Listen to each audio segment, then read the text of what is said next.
the only way to start your day.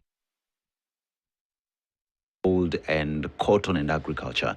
So we talk about cotton, and one would think, what about it? But the current president, that is Ibrahim Traore, decided that their school system will have to wear uniform that is from the Burkinabe's structure or design, including the judiciary, the colonial master, and then in Avituzen. That's just how important cotton is in Ouagadougou, including just getting away from speaking French.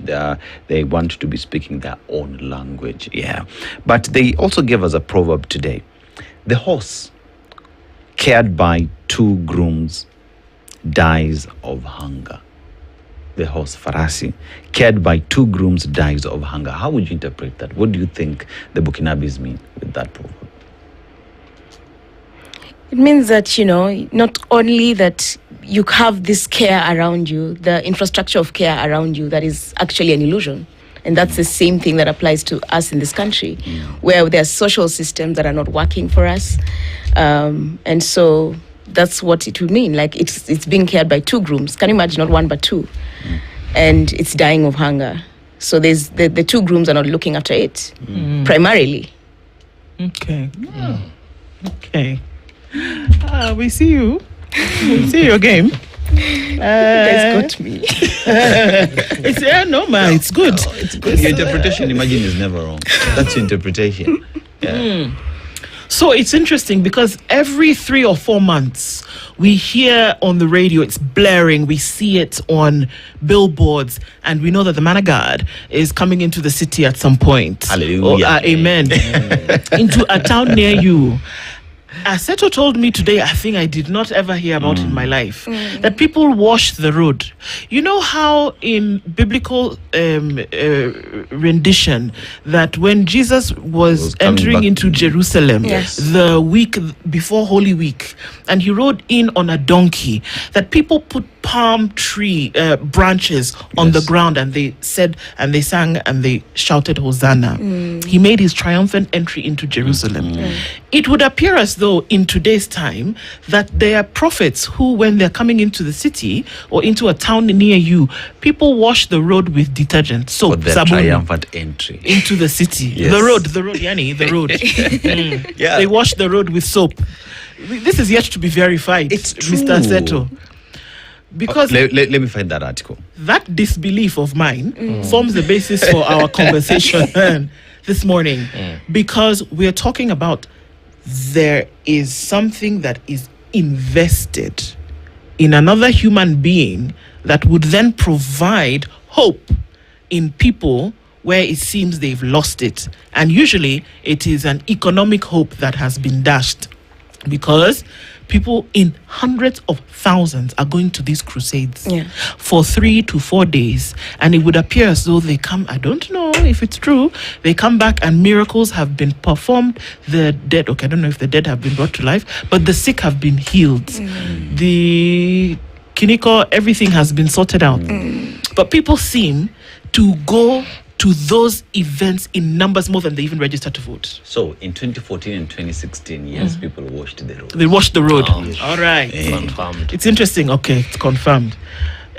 So miracles are being sought after at these crusades. There was another one at the end of the year last year, and a big one. I'm telling you, people in hundreds of thousands. And here Joe Kamanya is looking for people to register to vote.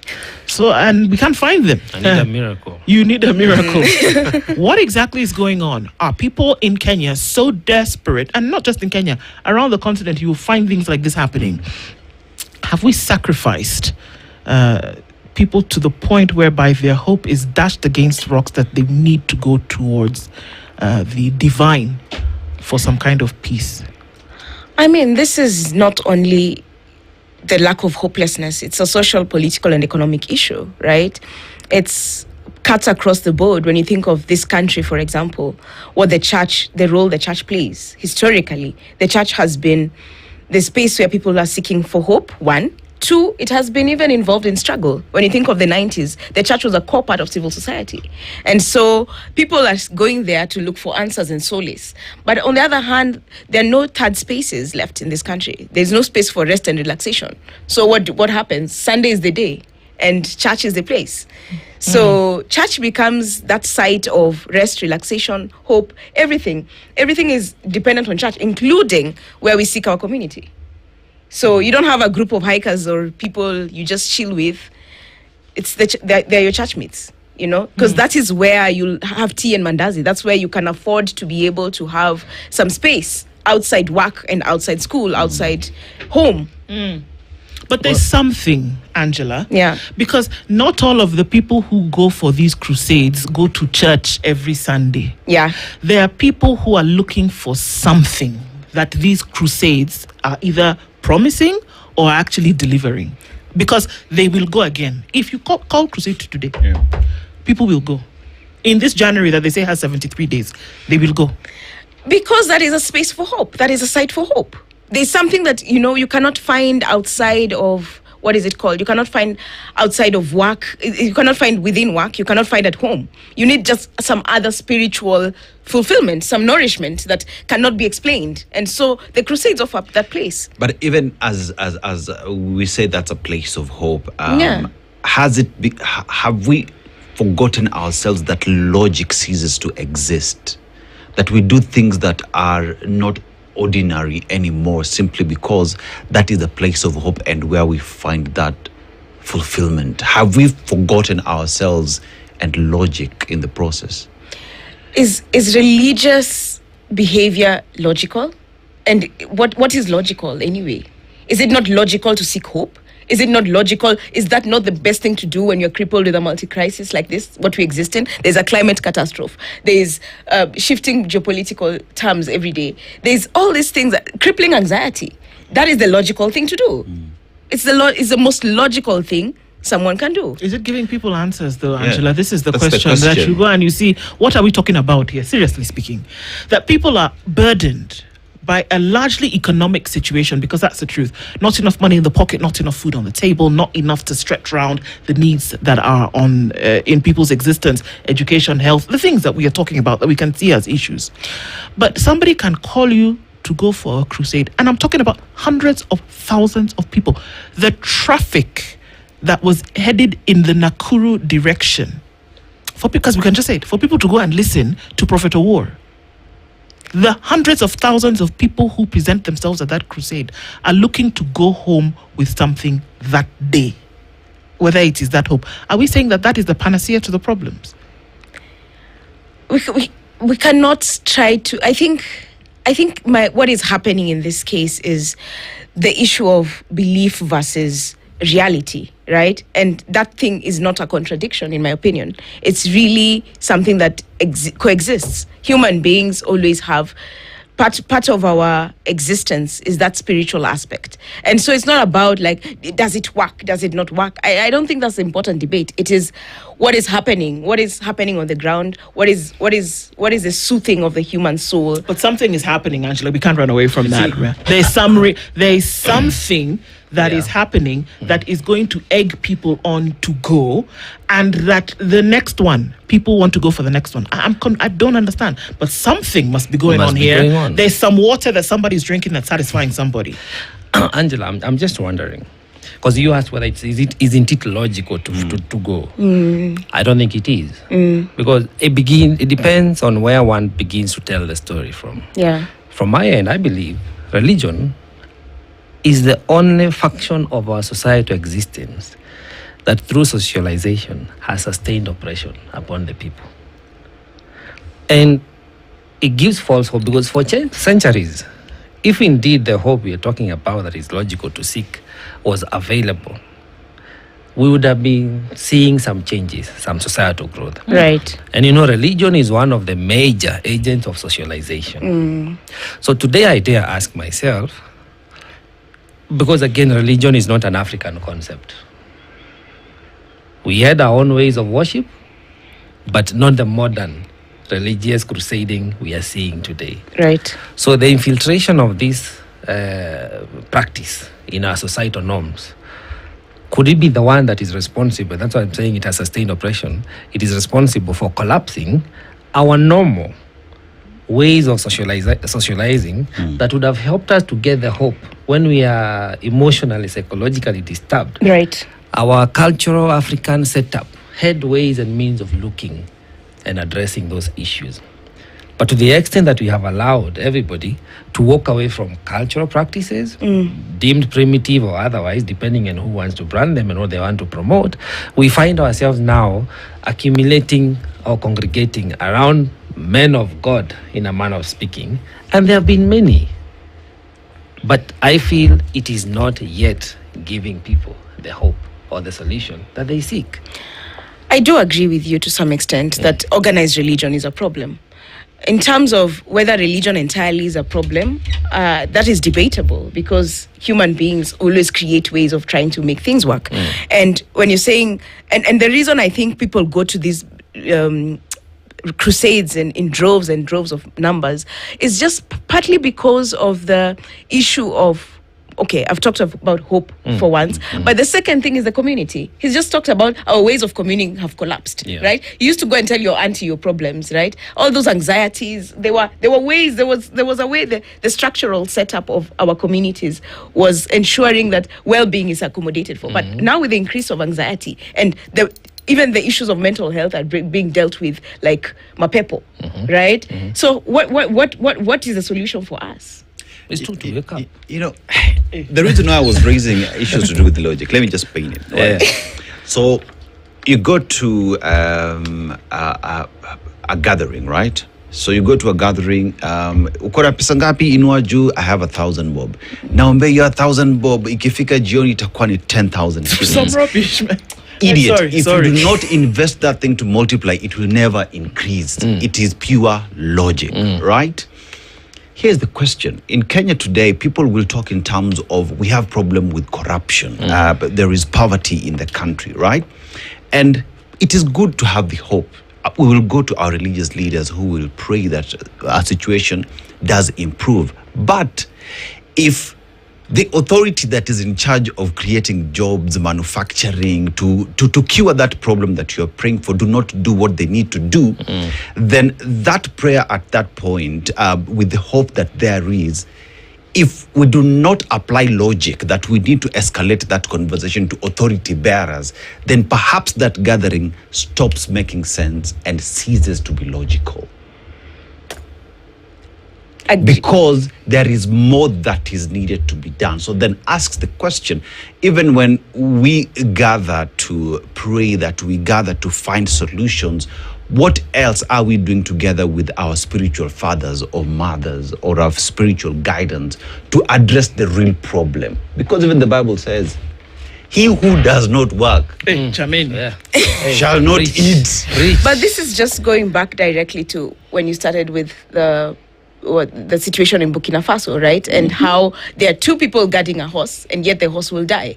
So that is the same thing. And the church is one, the state is the other. And the church and the state have collaborated to kill the horse. And there is where we are, right? So, is it the church or is it an individual who has seen this thing, has seen this long game properly, and has understood that the people are desperate, that the people are wanting, and that the people are gullible?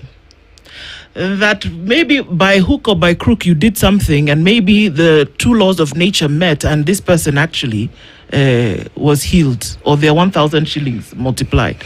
And you use that to then continuously hoodwink the people to imagine that this afternoon or 3 days crusade or whatever the case may be is actually what they need to set them on the path into the future. Is it the church? Or is it an individual who has taken advantage of people's gullibility and desperation to the point whereby they can actually do something and benefit from it? People give offering. Don't people go and give the money they don't have as offering in these crusades? Abi, am I wrong? Where are they getting the money to wash the road where they cannot take a public service vehicle to that crusade? They go walking. They go and they stand on the streets. Even some ridiculous things. People lie down for the man of God to walk on them. What are we talking about here, if not for gullibility, desperation, and a really poor sense of poverty here that somebody is taking advantage of, as opposed to the church, which is shepherding the moral mind of people? Much as I want to agree, it's like individuals who are championing this, which is partly true. But again, this is also institutionalized because individuals can only do so much. But this is actually strengthened by the failure of the system that can allow this man to have that much power, right? Because if I'm not able to pay for my medical bill and I believe you'll multiply my 1,000 to 10,000 and I'll be able to go to hospital, that is perfect. That is a perfect ripe condition for me to be able to go to this church. And No, but you've made me believe that. You've told me that I can multiply it because God will do 1, 2, 3. Right, but this is also a system failure. This is a system failure. The reason I'm believing that you can multiply my 1,000 shilling to 10K is because with 1,000 shillings, I cannot go to hospital. Hospitals have been privatized, right? So this is a system issue. I'm like saying this is one shoe that is left and right. This is a pair of shoes. It's not an individual shoe that works together on its own. Yeah. I do agree. There's a system issue. Yeah. We cannot apportion blame to primarily one aspect. Pres- There is a system issue, but also there is an individual capacity, whereby you as a person, much as matters of faith and belief are very individualistic, growing to believe that I don't need to go to a doctor, I need to go to my man of God, they'll pray for me and I'll be well. And I don't even follow that up, given the stories that are coming up, with a medical test later on to prove that I've been healed. But why don't you go to the doctor? Because you cannot afford to go to the doctor. Because I've been preached to that there is an alternative. That I don't need to go to the doctor. Doctor.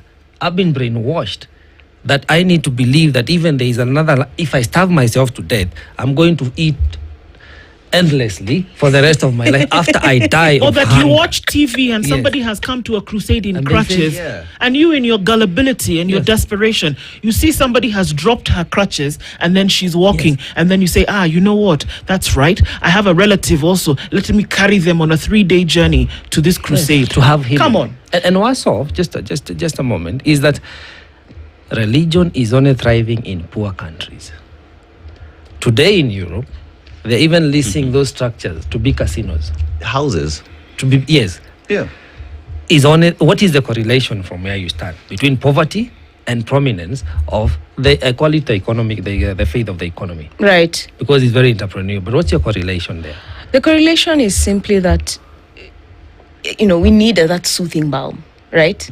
I've spoken of this since I came in the studio. Like, the soothing balm is just the need to constantly get hope, to constantly feed yourself, to constantly fuel yourself and nourish yourself. And because these other parts of you are lacking entirely, that's where you go to. But also when Du mentioned, like, there's need, why am I going to the crusade after with all these things that are going on? But it's because there's evidence. I saw somebody being crippled, somebody went and they started walking, so that is evidence. That's all you need to be able to be convinced. Logic, right? Did you not talk about logic? That is logical. When I see you're blind, you're now seeing, then that is the path I follow. I have my chance to be healed that side. Though it has turned out, most of those were staged and doctored. Even the Bible says, my people perish for lack of knowledge. But anyway, I'll just throw them out there. Apostle Dennis, But you see, so here's the question. I am a man of God. I don't know if that applies. The Swahili also say mganga hajigangi, right? Yeah. Na kinyozi hajinyoi, right? But here is a question where if I'm able to heal the crippled, to make the sick feel better, to make the blind see, right? But I'm unwell, but I go for a surgery outside the country. One, just ask the question, if you are the true mighty man of God, you'd have to touch that leg of yours and you'd be able to be okay.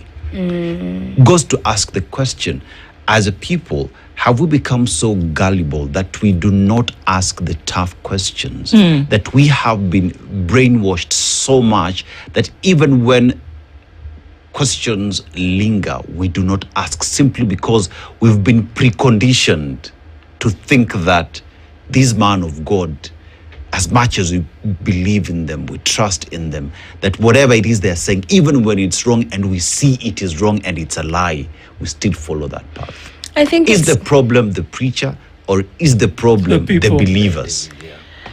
it comes on both ends, because we've been fed this aspiration diet for 30 years now. You know, when the structural adjustment programs came in this country in the 90s, there was mass privatization in the public goods, right? Talk of health, talk of education. And it's like what is happening slowly but surely. It's something that is being internalized inside of us. It's like, okay, I cannot take my child to a we attended public schools. I did attend a public school. But now I'm like, oh, I cannot take my child to a public school, and it's all about money. It's economics, right? So I'll take my child to a private school and watch public schools disappear. My consciousness is slowly dying. And that is exactly what is happening to our consciousness. Our mass consciousness is like, okay, we don't need to have public hospitals to function. And what is happening? Miracles take over. That's we constantly have an adjustment of what is new. Like when we cannot take our kids to public schools, private schools have become the norm. You know what? I do believe in miracles. Me too. I do. I think that there is a realm in which miracles take place, and they do happen. And across board, there are spiritual miracles, there are medical miracles, there are things that have been documented. They exist. Traditional miracles. They are traditional miracles. What I have a problem with is people taking that reality and bastardizing it to the point whereby it is something that you can trade for people's weakened mindset or reality. Becomes a currency. Absolutely. And when we look at it like that, they may not even realize that they're doing it. That's okay. They may realize that they're doing it, which is even worse. But what is the problem fundamentally that people have now seen this gap whereby I can take advantage of this thing? What has caused the problem that has made people so desperate that they would run to that as an option? Remembering that I said, I do believe in miracles, but it has become something that has become traded commercially. And people's desperation is the ticket that has been used to cash in on this thing. What is the issue that has gotten people to that point whereby they have to be in that position? It's basically the idea of a collapsed social structure, right? When everything is failing economically, socially, and politically, this is exactly what happens. So people are starting to identify the gaps, the nooks and the hooks, where they can be like, okay, Appa, I'll get something for myself, you know, and that's just the sad state of being. And that's why you're talking about like developed countries don't have this kind of problems, because these issues are not exploited because things are working. Right? Things are working. Like there's a social welfare system where you're able to be like, look at Scandinavian countries where if I'm sick, I'll be able to literally just go to the hospital and get treatment. Right? Even if because people believe in miracles, even in that side of the world, I want to believe like it's the most human thing to have. So as a sociologist, how would you rate the psyche of or just the mental space that as believers and preachers we do operate in? One would operate. Is it a question of one is operating from an exploitative position, and the other one is operating from a point of, I just believe because there is nothing else for me to do. Life is so difficult. I'm unable to take my children to school. I'm unable to feed myself.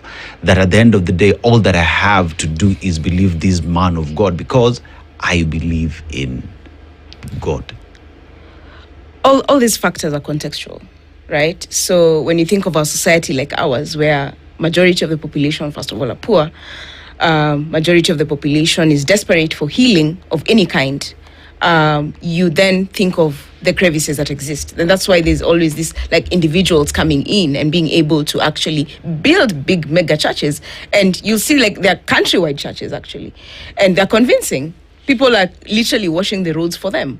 And so the social, political, and economic context actually kind of dictates, not entirely dictates, how people will be treated and how people even perceive religion. You know, there's this almost unquestionable aspect of religion. You know, we will not even question the authority of God. We will not question the authority of the church. And, you know, it comes down to all the systems, the patriarchy, the hierarchy that we live in. Sisi watu tulisomea 844, you know, like you fear your teacher, you fear your headmaster, you fear your prefects. It's almost like a conditioning and a socialization that has been throughout our lives. Do Kenyans fear their men and women of God, or do we respect respect them or That is a very do you thin believe line. or trust A them? very thin Which line. is which? A very thin line. What is respect? What is fear? What you know? You know, aweshimu mtu wa kanisa. Look, when you go back to the village, you'll Fear. see. You'll see. Like when a pastor gets inside your home, umechinja kuku. Why? You know? Well, and then that begs a question. Yeah. From a point of both sociology and psychology. Yeah. Could it be that these perceived men of God, spiritual fathers and mothers, are suffering from a syndrome of grandiosity? That is possible. That is possible, and that is also what they're using to exploit the population, because they're like, okay, whenever I say the man of God said, you know, there's this almost unquestionable authority that lies within the church, which is very problematic, and that is what is allowing us to even believe in miracles more than to believe in medicine. And then, if that could be the case, what is the choice? What is the hope for the hopefully hopeless that are running to these men who are suffering from what you're saying? We are saying, rather, the condition of grandiosity. What is the hope? How do we turn around? Because we don't have the communal existence. The social structures are collapsing. People need to seek refuge. I do agree. But where they have been going, it has turned out to be a very lucrative enterprise. And unfortunately, also a life-costing venture, because people are dying.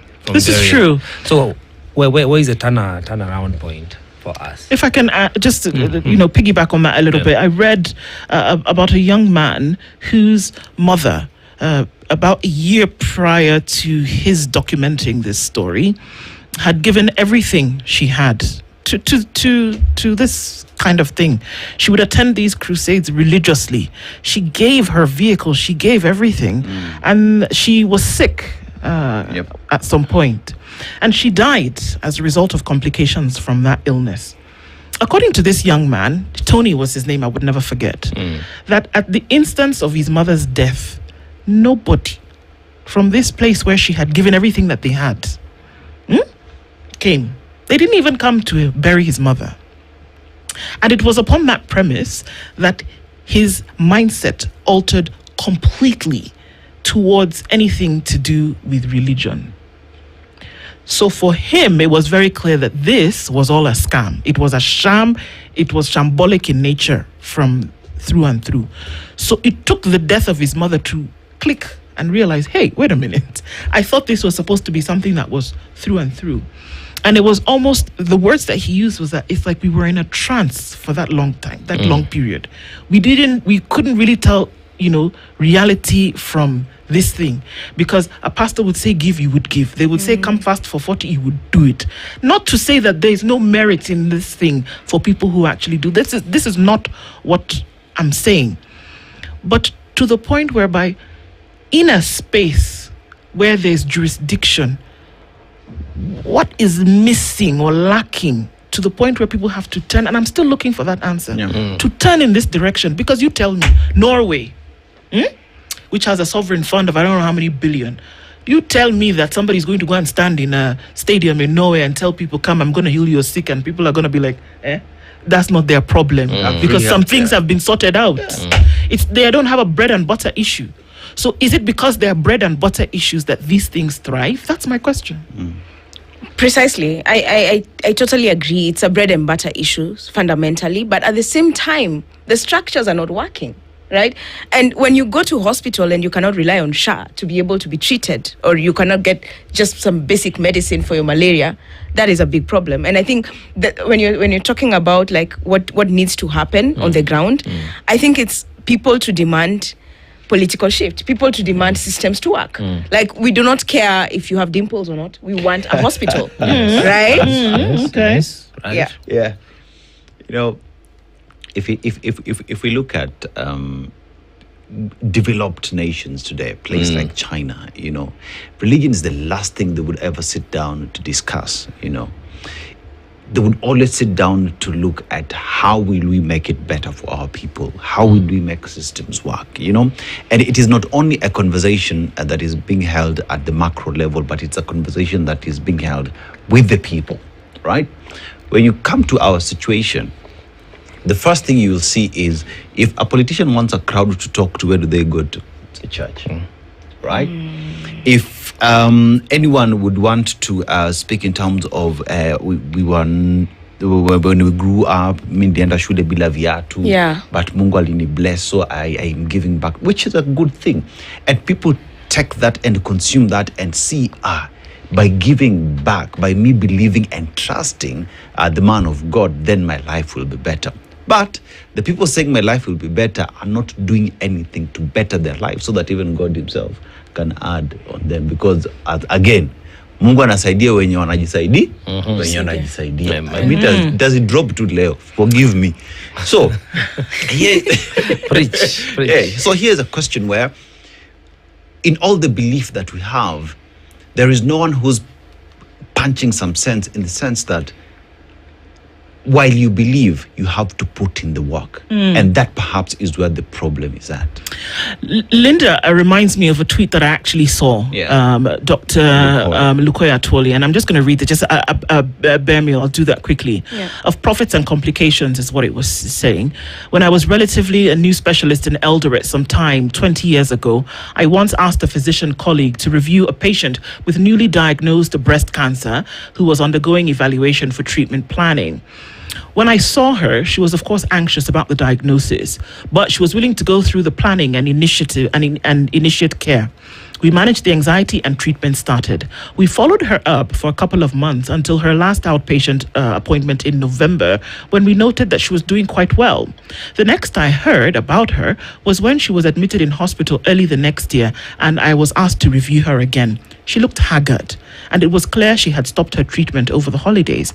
I asked her what had happened. She smiled at me and told me she had attended the Prophet's Crusade at Eldoret Sports Club and that she had been healed of cancer.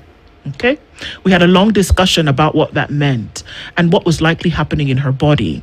But she remained adamant that she had been healed and that she did not need any more treatment.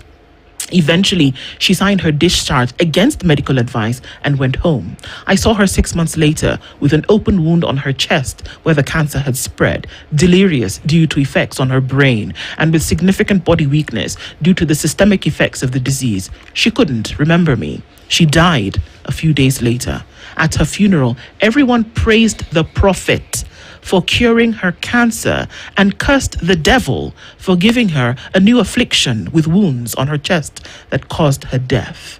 During those days, we could see, towards December, mass clinic defaults and ward discharges of patients with severe chronic diseases, followed by severe complications and relapses 3 to 6 months later. Invariably, healing at the Prophet's Crusade and stoppage of treatment were the key culprits. At her funeral, everyone praised the Prophet for curing her cancer and cursed the devil. When the end-year crusades moved to, we could see mass clinic defaults and ward discharges of patients with severe chronic diseases, followed by severe complications and relapses 3 to 6 months later. Invariably, healing at the Prophet's Crusade and stoppage of treatment were the key culprits. Many died as a result. Some survived with avoidable complications. When the end-year crusades moved to Nakuru at some point, we had a little bit of respite in Eldoret. Less relapses, less complications, less deaths. But when these just spread out to the rest of the country? While I'm not responsible for what you do with your own health, it is my responsibility to equip you with as much information as you need to make an informed choice, especially if I have a role in public health or in your personal care. This is what they saw. Medics, they've seen that when the crusade moved to another city, people were doing better because they would now do what they could to go to medical facilities. When crusades were in a particular town, people got worse because they believed that this man of God is healing people. So people are being deceived. That is true. There's just an outright deception, but that is because the people have identified the crevices and the gaps that people can be able to deceive people. But also there's also, I don't know if there's a lapse that is being noticed. World AIDS Day last month, right? The new statistics for HIV is 15 to 24. These are kids, right? And what does it tell you about the miracles? Because when we were growing up in 15 to 24, that age gap, there was this public health education through and through all the time. And there was almost a fear, you know? So whatever has happened is like a public perception of like, oh, miracles do happen. There's a cure for AIDS, or whatever, or I can get healed, or so there are many factors at play. I don't think it's one thing or the other, but this is an exploitation gap for sure. I do believe it's also a social economic problem. It's a political problem. Could we then start having a conversation on how to demystify the belief systems we have set in place? Because clearly there's a lot of that is false belief. Yeah. It is. It diverts your thinking, it takes over your normal way of existence and puts you at risk. Right. Because if it were working, we would not have a problem with it. But it's putting our society at risk, including what you're saying. If the HIV prevalence among the youth, the bracket that we received, the statistics recently, if it can be associated with this kind of conduct, then you can see the risk actually we are talking about as a society. How do we start demystifying these false belief systems? Because again, we have more churches than any other institution, especially in this country. More than schools, more than hotels, more than even wines and spirits. They're next to each other, in fact, those ones.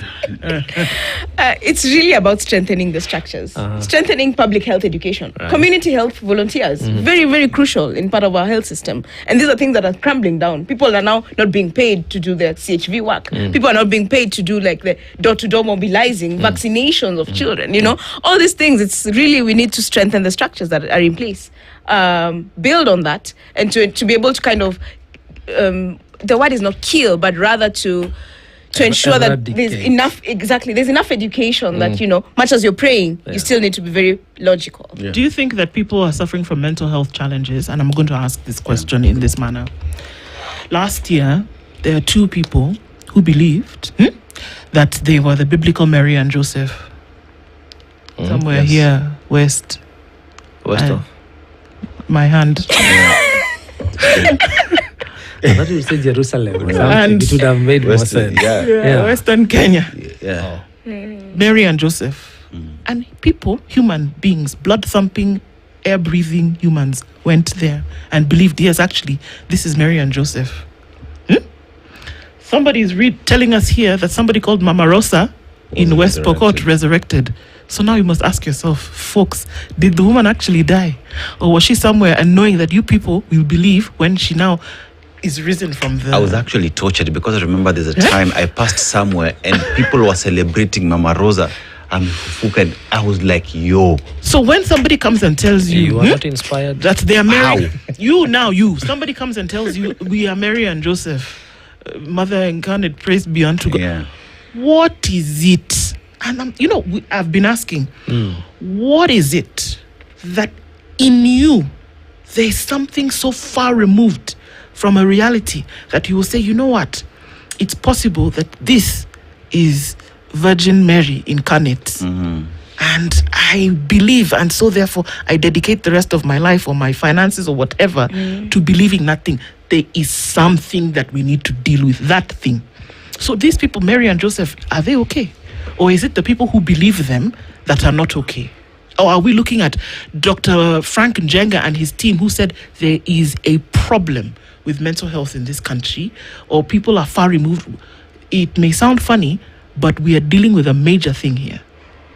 Yeah, it's not only Mary and Joseph who are the problem. The believers of Mary and Joseph are a problem as well. They're actually not Mary and Joseph. I'm sorry. I know. People who said they're Mary and Joseph. I do understand, but like contextually speaking, I think both people have a mental health problem. It's an issue of what can we choose? What do we believe in? How do we perceive our reality? And it's crippling anxiety, crippling economic problems, crippling social problems, crippling political problems.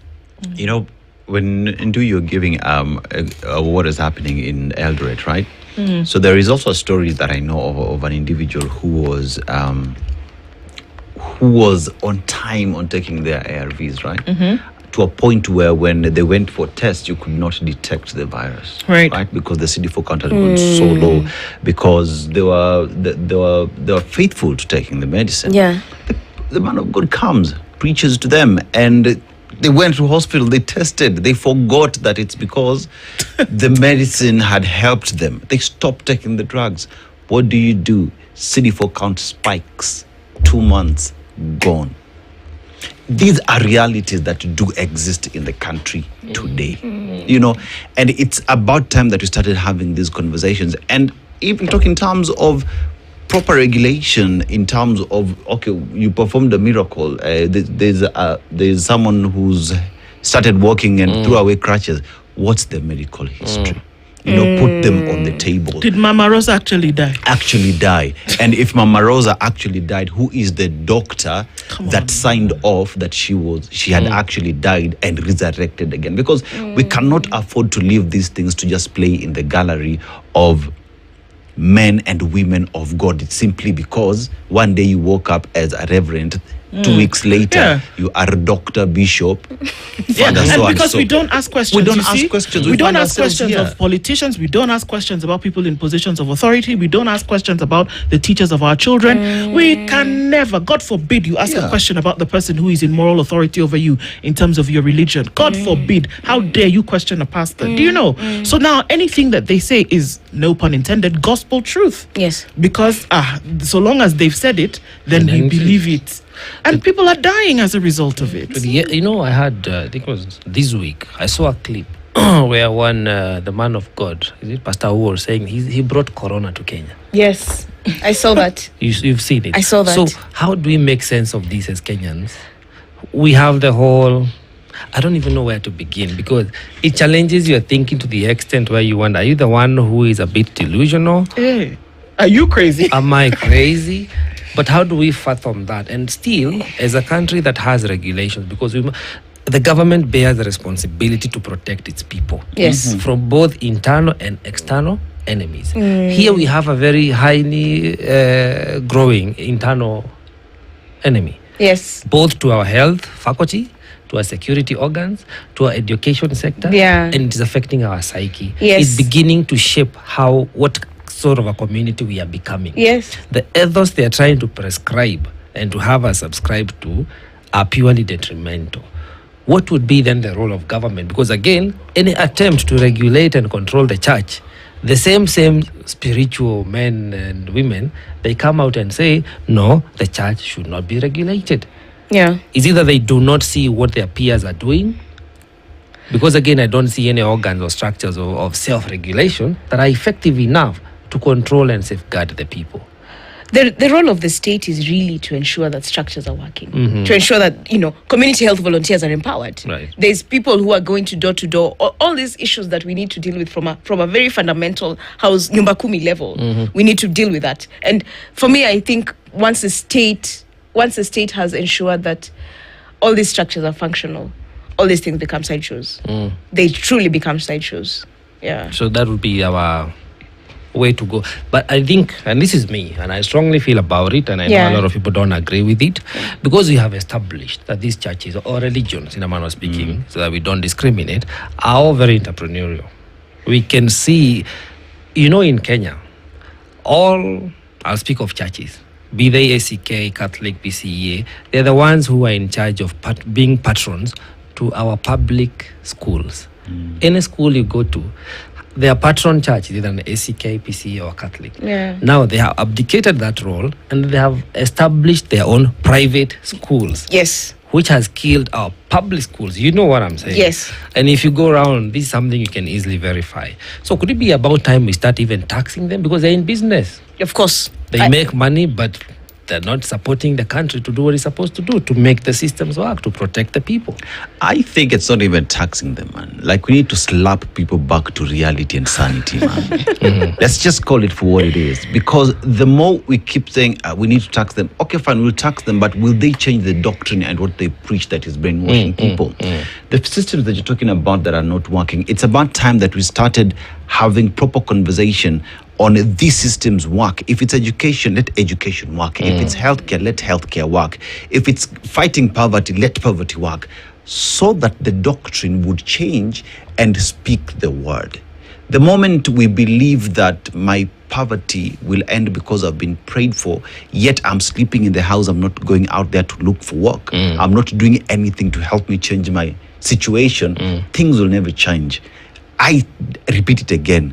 We need to slap the idiocy out of ourselves and out of the entire religious sector for people to work straight. Taxing, Amen. Story. Amen. That can be a little bit problematic because you're trying to what is happening is individualizing the societal and structural problems that exist. No, all I'm saying is, how do we slap reality back into the people? Ensure that the authority bearers make the systems work.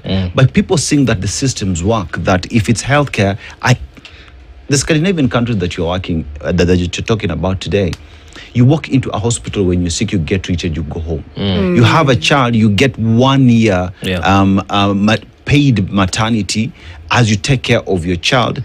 You went to hospital, it was free of charge. Education is free. Okay. You know, systems are working. You do not have traffic, garbage is being collected. Everything is working. That is why, at the end of the day, if you come to preach to someone and tell them, because you are unemployed, I will pray for you, you get a job. Someone will look at you and ask you, what the hell do you mean? Okay. I need to go to school. I need to graduate. I need to look for work for my situation to improve, because they can counter, because people are enlightened. That is how we slap reality into the people, by making the systems work. Thanks. Yeah, agree. Agree. Because we must reduce vulnerability. Yes. You know, as you say, and you're right to say that systems are not working. When they are not working, people become now vulnerable, you know, to exploitation and other things. But we have to agree, maybe it's also about time we review the space we have allowed religions to occupy in our communities, in our societies, as an African people. Because we had ways and means of surviving before. Of course, things keep changing. But of course, then freedom of worship, we have to respect that. But from a social point of intervention, because even go back to the schools, today, kids are going through religious education, another form of indoctrination.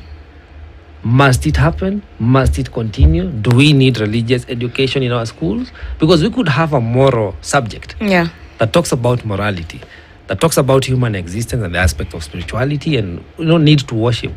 But does it have to be crafted? Because today, I struggle with the choices that I'm faced to make. Two of them. One, if I'm filling any application form in any organization, I'll be asked whether I'm a Muslim or a Christian or a pagan. And yet, I'm none of those. But I don't You're have just Josephat Kamanya. Yes. The other one that I struggle with, as a person from Kenya who is proudly African, is that whether I'm black, Caucasian, or whatever else, Or mixed. I am not black. I am African. This is how we need to decolonize and socialize ourselves afresh. Take our identity, and perhaps that will allow us to find the true north. Indeed. These conversations that we have, whereby they may be humorous at some point, actually speaks to the very soul of societies, of communities. And we ask ourselves, other times we have conversations, we ask ourselves, who's the problem? Where's the issue? How are we going to make the connection? And I think that everybody has to then be able to make a decision for yourselves. But unfortunately, there are people who are quite smart and are able to rally up folks to get them, especially using a desperate situation. That's why we have to be so insistent on plugging into to issues, plugging into the discourse, because then we change things by our thought and by our actions. It's a big one. It's not going to go away today. Thank you for being here this morning. Angela Chukwunzira is a sociologist, has joined us in this conversation today. And thank you all of you who've joined in the Situation Room this Thursday, as we've had these conversations that are absolutely necessary to have. Thank you for doing it every morning. Good morning. It's 10 a.m.